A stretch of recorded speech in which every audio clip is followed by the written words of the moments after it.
အားလုံးပဲမင်္ဂလာပါဒီနေ့တင်ဆက်ပေးချင်တာကတော့ကျွန်တော်တို့မန္တလေးမြို့ရဲ့အကောင်းဆုံးဘောလုံးကွင်းတွေကဒုတိယအကောင်းဆုံးလို့ဆိုနိုင်တဲ့အောင်မြင်မန္တလာကွင်းပဲဖြစ်ပါတယ်အောင်မြင်မန္တလာကွင်းကိုအခုလိုလပနေအောင်မပြင်ခင်ကဆိုရင်ကျွန်တော်တို့မန္တလေးမြို့ရဲ့ကိုစားပြုအသင်းရတနာဘုံ FC ကလေ့ကျင့်ရေးကွင်းအဖြစ်အသုံးပြုခဲ့တာဖြစ်ပါတယ်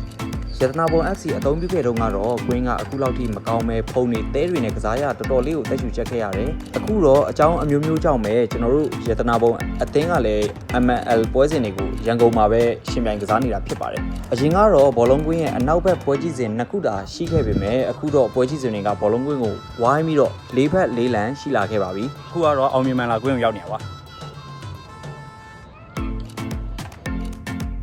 အခုအောင်မြင်မန္တလာကွင်းကြီးကမန္တလေးမြို့ရဲ့22လမ်းလမ်း 90A မှာတည်ရှိနေတာဖြစ်ပြီးတော့ကျွန်တော်တို့မန္တလေးသားတွေက22လမ်းကွင်းအောင်မြင်မန္တလာကွင်းအနောက်ဘက်ကွင်းဆိုပြီးတော့ခေါ်ကြပါတယ်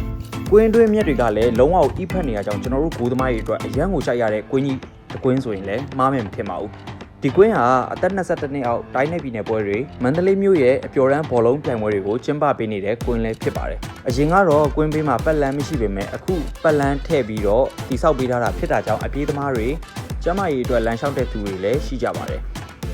လက်ရှိဒီကွင်းကြီးရဲ့အကြိုက်ဆုံးအချက်တွေကိုပြောပါဆိုရင်ဘောလုံးကွင်းထဲမှာရှိတဲ့ဤဆက်နေတဲ့မြေသားရဲ့နူးညံ့နေတဲ့မြက်တွေပဲဖြစ်ပါတယ်။တိုင်းနယ်ပြည်နယ်ပြိုင်ပွဲတွေမှာဆိုရင်ဘိုးစကိုဘုတ်တွေကိုအရင်လိုလူသက်ချိတ်စရာမလိုတော့ဘဲနဲ့ digital ဘုတ်တွေနဲ့ပြပေးပါတယ်။ကွင်းကြီးကိုအခုလိုအစစ်မြင့်မလုပ်ခင်ကဆိုရင်အင်နာသွားရတာအရန်ဝေးပေမဲ့အခုတော့အင်နာတွေကကွင်းရဲ့ပွဲကြီးစဉ်အောက်တွေမှာအစင်နှမိစောက်ထားပေးပါသေးတယ်။